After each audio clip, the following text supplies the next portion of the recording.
તમિલનાડુમાં ત્રિશંકુ વિધાનસભાના સંકેત જોવા મળી રહ્યા છે। તમિલનાડુમાં શાસક પક્ષ ડીએમકેના સુપડા સાફ થઈ ગયા છે। તમિલનાડુમાં અભિનેતા વિજયની બ્લોકબસ્ટર એન્ટ્રી। તમિલનાડુમાં અભિનેતા વિજયના જોરદાર મતો મળ્યા છે। 234 વાળી તમિલનાડુ વિધાનસભામાં ટીવી કે 111 બેઠકો ઉપર આગળ છે। 111 નો જે શુકનવંતો આંકડો છે ત્યાં અત્યારે ટીવી કે પહોંચી ચૂક્યું છે। ચૂંટણી પંચ મુજબ એડીએમકે 63 બેઠકો ઉપર આગળ છે। શું લાગી રહ્યું છે તમિલનાડુમાં ખરેખર એક મોટો પલટાવ કહી શકાય, મોટો બદલાવ કહી શકાય અને અભિનેતા જે એમણે પ્રયાસો કર્યા કેટલી હદે સફળ થયા?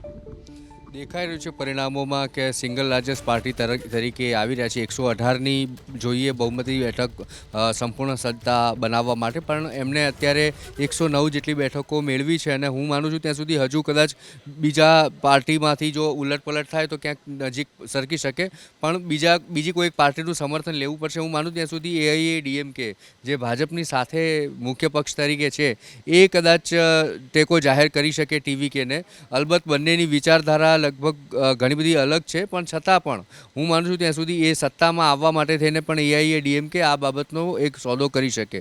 પણ સૌથી મહત્ત્વની બાબત તમે જુઓ કે જે બેઠકો ટીવી કે ખાઈ ગયું છે એ માત્ર ડીએમકેની જે બેઠકો છે, જે સત્તાધારી પક્ષ છે એની બેઠકો ખાઈ ગયું છે। અને જે સત્તાધારી પક્ષે માત્ર તમિલ જે હિન્દીનો વિરોધ કરવો અથવા તામિલ સંસ્કૃતિની જ વાત કરવી અને એની સામે જે તામિલનાડુમાં જે ખરેખર વિકાસના જે કામો હતા એ કરવા પાછળ લગભગ ઘણું બધું દુર્લક્ષ્ય સેવે રાખ્યું અને એની સામે ટીવીકે એ મુદ્દા ઉઠાવ્યા છે કે જે તામિલ લોકોના જરૂરિયાત શું છે, ગરીબ લોકોની જરૂરિયાત શું છે, એ મુદ્દાને લઈને એમણે આ બેઠક ઉપર લડ્યા અને જે સભાઓ કરી એમાં પણ આ જ મુદ્દા હતા। એટલે તમે જુઓ કે એન્ટી ઇન્કમ્બન્સી કેવી રીતે અહીંયા સફળ થાય છે।